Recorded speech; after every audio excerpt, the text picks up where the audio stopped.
તો ફાઇનલી અમારી એનિવર્સરી ચાલુ થઈ ગઈ છે. આજે 12 તારીખ છે. Happy anniversary. Thank you. Same to you.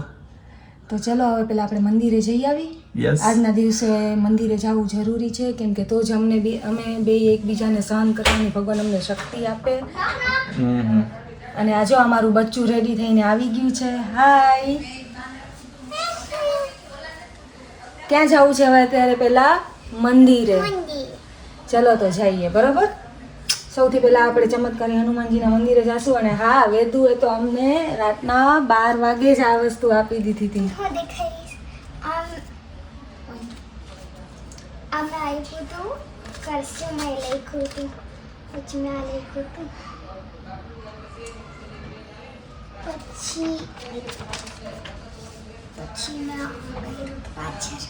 Thank you. મસ્ત. Thank you. Love you Chiku. મંદિરેથી દર્શન કરીને અમે અલગ લેવલ કે બંદા બહાર જમવા લોટ્સમાં જેવા એન્ટર થયા અને પછી અમારી વેદુએ તો એક સરસ મજાની ટ્રાયલ કરી લીધી.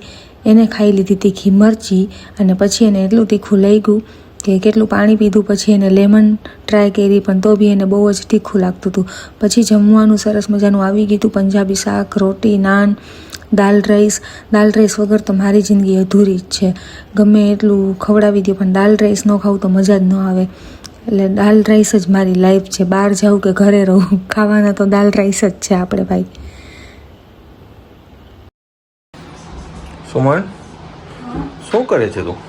હું ડ્રેસ ગોતું છું. એકાદું એનિવર્સરીમાં આપણે મંદિરે જવું છે તો ડ્રેસ પહેરવું પડશે ને. કોટ સેટ તો સવારે પહેર્યું હવે. તો તારી પાસે નથી ગઈ? સાચું? આટલા તો છે. હા છે તો ખરા. મને શું પહેરું જલ્દી કે પછી લેટ થઈ જશે. કયું પહેરું? હા ગમે તે ચાલે. હા ચાલે. તારી પાસે નથી પિંક કલર કે એવો કંઈ? ઓરેન્જ. પિંક. એક કામ કર, રહેવા દે. આજે આપણી એનિવર્સરી છે ને. રેડ મરૂન ઉપર હોય ને તો આ પહેરી લઉં. ના એક કામ કર, રહેવા દે. તું બંધ કર દે. તું બંધ કર દે. હા હાલે ઈ. પણ આ સવારે પહેર્યું તું તો ભલે ને. તો અત્યારે તો બીજું પહેરીશ ને. આ તો સિમ્પલ ખાલી આપણે એવું હતું તો એક કામ કર, હું છે ને તારા માટે એક વસ્તુ લઈ આવ્યો છું. તું એ પહેર લે.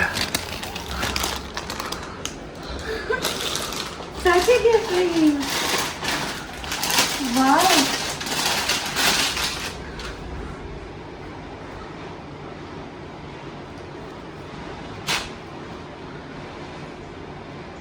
હાલ જલ્દી મંડાઈ આપી.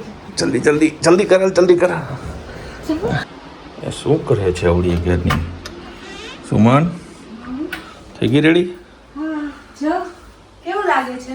અરે વાહ, મસ્ત છે. સારી લાગુ છું? અરે મસ્ત. હું તો કહેતો જોઈ ને તને કે ડ્રેસ જ લેવાય. મસ્ત લઈ આવ્યો મંદિર માટે. પરફેક્ટ ડ્રેસ છે. મસ્ત એમને લાગુ છે ને. Thank you. Love you. Love you too. ચીકડું કેમ છે? ચીકડું રેડી થઈ ગઈ તું? ચલો જઈએ હવે. ચાલો હવે. આ વખતે એનિવર્સરીમાં સન્ડે આવી ગયો એટલે એનો પૂરેપૂરો લાભ લઈ જ લીધો. આખો દિવસ રખડવાનું જ કામ કર્યું છે અને ખાવા પીવાનું. પછી મારા હસબન્ડે જે મને ડ્રેસ ગિફ્ટ કર્યો હતો એ પહેરીને અમે આવી ગયા હતા ભીચરી માતાજીના મંદિરે દર્શન કર્યા. અને ત્યાં બહુ જ આજ ટ્રાફિક હતો સન્ડેના લીધે. એટલી વાર લઈ ગઈ રસ્તો ક્રોસ કરવામાં. એના પછી દર્શન તો સરસ જલ્દી થઈ ગયા. પછી લપસિયામાં વારો આવે એમ નહોતો. એટલે એમાં એવું કહેવાય છે કે અગર તમારી માનતા હોય તો તમારે 7 વખત લપસિયા ખાવાના હોય, અને જો કોઈ માનતા ન હોય તો તમે એક જ વખત લપસ્યું ખાઈ શકો છો. અને પછી ત્યાંથી અમે બહાર નીકળીને એમની બેક સાઈડ ગયા તો અહીંયા બી એનું લોકેશન બહુ જ સરસ હતું. અને પછી અમે થોડીક વાર ત્યાં બેઠા હતા. ભીચરીનું લોકેશન બહુ જ સરસ હતું અને તે દિવસે એટમોસ્ફિયર બી બહુ જ સરસ હતું. કાંઈ તડકો કે એટલું બધું હતું નહીં. અને દર્શન કર્યા પછી બહાર બેઠા હતા થોડીક વાર, પછી અમારા ફ્રેન્ડ્સને આમ બધા વાતો કરતા હતા, મસ્તી મજાક કરતા હતા, અને પછી થોડાક ફોટોસ ક્લિક કર્યા. અને અમારા ફ્રેન્ડ તો મારા હસબન્ડને કહે કે આ ગોગલ્સમાં તો આ ફોરેનર જેવી લાગે છે, ક્યાંથી લઈ આવ્યો છો? પછી અમારી વેદુને લાગી ગઈ હતી ભૂખ, એટલે અમે રિંગ સાઈડ ગયા હતા અંબી, તો એને પોટેટો સ્પાઇરલ ખાવા હતા, તો તેને એ લઈ દીધું અને લઈને અમે સીધા નીકળી ગયા જમવા માટે. ઓલમોસ્ટ 8 થઈ ગયા હતા. એટલે પછી પેલા મારા સૈયાજીએ નક્કી કર્યું કે સૈયાજીમાં જાશું. પછી વળી એમનું મન ના માન્યું, તો એ કે હવે આરપીજેમાં જાશું. એટલે પછી આરપીજેમાં એમના એક નોન પર્સન હતા, એટલે એમને કર્યો કોલ, અને પછી એમને કીધું આવી જ જાઓ, આજ તો એનિવર્સરી છે તો અહીંયા જ જમવાનું હોય ને. પછી અમે પહોંચી ગયા હતા આરપીજેમાં. આરપીજેનું લોકેશન બહુ સરસ હતું. હું તો ફર્સ્ટ ટાઈમ ગઈ હતી જમવા, મારા હસબન્ડ તો ત્યાં જતા જ હોય છે ઘણી વખત, પણ ત્યાંનું લોકેશન અને ફૂડ ને બધું બહુ જ સરસ હતું. ત્યાં મેં મંગાવ્યું હતું પનીર ડમ્પલિંગ્સ, જેનો ટેસ્ટ બહુ જ એટલે બહુ જ સરસ હતો. એના પછી મેં 3 ચીઝ લઝાનિયા મંગાવ્યું હતું, તે બી ટેસ્ટમાં બહુ સારું હતું. અમે 2 જ જમવામાં હતા અને વેદેહીને કંઈ ખાવું નહોતું એટલું બધું, એટલે એ 2 દિવસમાં તો અમે ફૂલ પેટ થઈ ગયા. અને એમના જે ત્યાંના મેનેજર હતા, જે ઓળખીતા હતા મારા હસબન્ડને, એમને ખબર પડી હતી કે એનિવર્સરી છે, એટલે એમને કોમ્પ્લિમેન્ટરીમાં પછી અમને આપ્યું ચીઝ કેક. અને એ ચીઝ કેક એટલું ટેસ્ટી હતું અને એટલું સરસ હતું. ભાઈ બેહી ગયો, થાકી ગયા લાગે. ભાભી ક્યાં ગયા? Finally, anniversary are done. ભાભી, અય આશિક, હા, હવે તો આપણે ઘરે આવી ગયા. ઓલી નાઈટ ડ્રેસમાં આવી ગઈ, આખો દિવસ પૂરો થઈ ગયો. હવે તો દે. શું દઉં?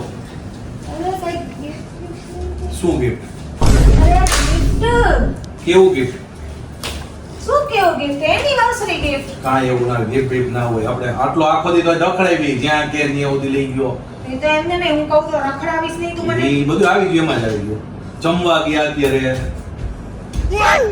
હંમેશાની જેમ આજે બી એમને બસ એનિવર્સરી પૂરી.